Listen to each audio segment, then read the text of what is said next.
the reason why I think they are like the quarterbacks themselves are avoiding the Vikings Yeah. is because of J.J. McCarthy, and that's not necessarily just me saying that. I wish I could Right. shut off these Slack notifications that everybody's gonna hear. Um, but it's we saw the same thing with Daniel Jones when he went to Indianapolis. Yep. They pretty much all the reports afterwards were that he felt like he had a better chance to start in Indianapolis behind or competing with Anthony Richardson than he did have a chance of playing in Minnesota. And then since then, all that's come out on JJ McCarthy has been positive, positive. He looks better, his weight's up. The Vikings plan to start him barring some sort of unforeseen circumstances.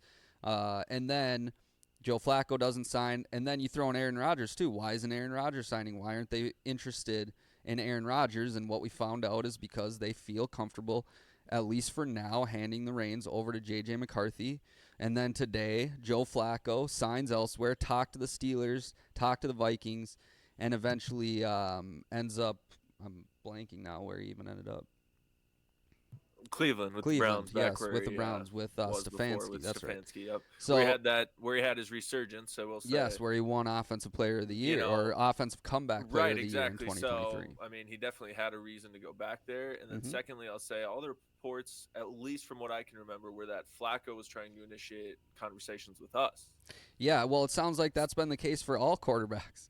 Like, Yeah, so I mean, maybe like, are we weren't interested? uh, So I mean, again, what are they telling them? They're telling Flacco, they're telling Rodgers, they're telling right, that we have a Daniel starter. Jones, Yeah, hey, we feel really good about JJ McCarthy. So we can't even tell you for right. we're not in any hurry to sign you because of comp Yeah, picks mostly. We want to save our comp picks, and if we bring in a veteran quarterback, it's going to hurt us in the comp pick formula sure. possibly for next year if JJ McCarthy gets hurt or whatever. Right.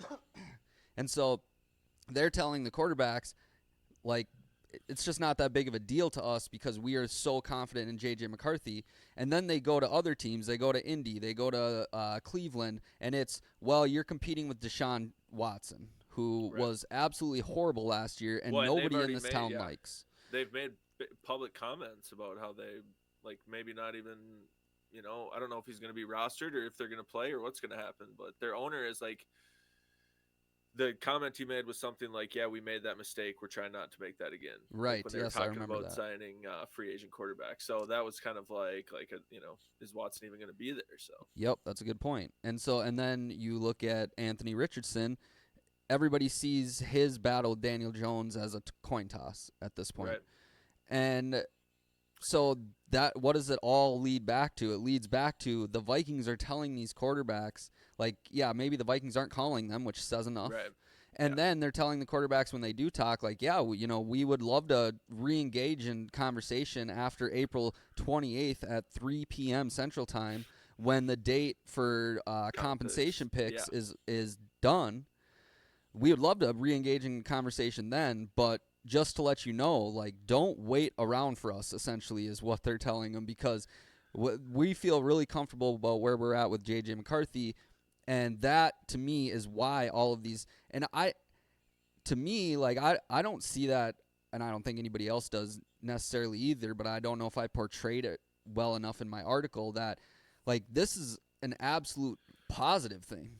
Like the fact right, that the Vikings, before they even get J.J. McCarthy back on the field this summer for a are lot this of like real confident? OTAs, they're already looking at it and going, everything we have seen so far leads us to believe that not only do we think he's going to start next year, but we don't really need a legitimate plan A backup plan. Like, yeah, we'll get a backup. We'll get a veteran. We can trade for Tannehill. We can pick up a Drew Lock. Like, there are I don't guys think we out don't have there. to trade for Tannehill. He's not on. Well, yeah, there are guys out there that we'll be Yeah, interested in, but we're just in no hurry because of JJ McCarthy. And I mean, that's to me that's kind of the underlying conversation with the fact that these backups. It's not that they don't want to play for the Vikings. They're right. calling the Vikings. They want to play here, but at the end of the day, they care more about getting another chance to Yeah, start than they do about being with Kevin O'Connell and being in the Vikings organization. And that that to me speaks volumes on where JJ McCarthy is, and has me. I don't want to join the JJ McCarthy like pre hype train, because we just haven't seen him for that long. Right. But if you ignore all of the JJ lovers out there, um, and just look at the actions of the Vikings, even beyond the words, like they can say all they want. We love JJ McCarthy. Oh, we feel good about him as a starter. Like that's one thing. Right. But the actions of the Vikings speak louder than anything else that they've done all offseason when it comes to quarterback. And all they have done is spurned veteran quarterbacks over and over and over again who would be legitimate starters Right. if you are concerned at all that J.J. McCarthy's not ready to quarterback a, I'll call them a playoff caliber team, but in the Vikings, in A TCO Super Bowl Performance Center, they're going caliber to call team. themselves a Super Bowl caliber team. Yeah. And so that's it's an extremely good sign when it comes to that. Obviously, we saw what happened last year, how quickly like helium can be deflated out of that hope balloon. But barring any setbacks or any further injuries, the Vikings are making me feel good about where JJ's at, and that's before we've even seen him on the field. Yeah, I guess the one thing that sort of worries me is it's Minnesota and we've been in a place where injuries happen a lot. I mean, it's like I hate to bring it up, but you have to because it's Minnesota and we have the worst luck in history or whatever. Um, curse some may say. So, Yeah, I I mean, you can never I feel can't say comfortable. The like better I things guess the get, the Viking. more Yeah. nervous you feel Well, and almost. I think that the Vikings are saying, well, we'll take that chance sort of with whoever we sign in April or late April or May or whatever. Which I get. It's just leaves me a little bit uneasy. I mean, what you're saying is true. The confidence in him obviously is very high, so that's a good sign. And we can't downplay the confidence in O'Connell. Right. If in any sort of emergency He situation can where, get somebody. Yeah. yeah, where not even like, yeah, let's say the best you can get in a trade is a Josh Dobbs, like it was not now Josh Dobbs, but Yeah. what Josh Dobbs was back when we Right. emergency traded for him.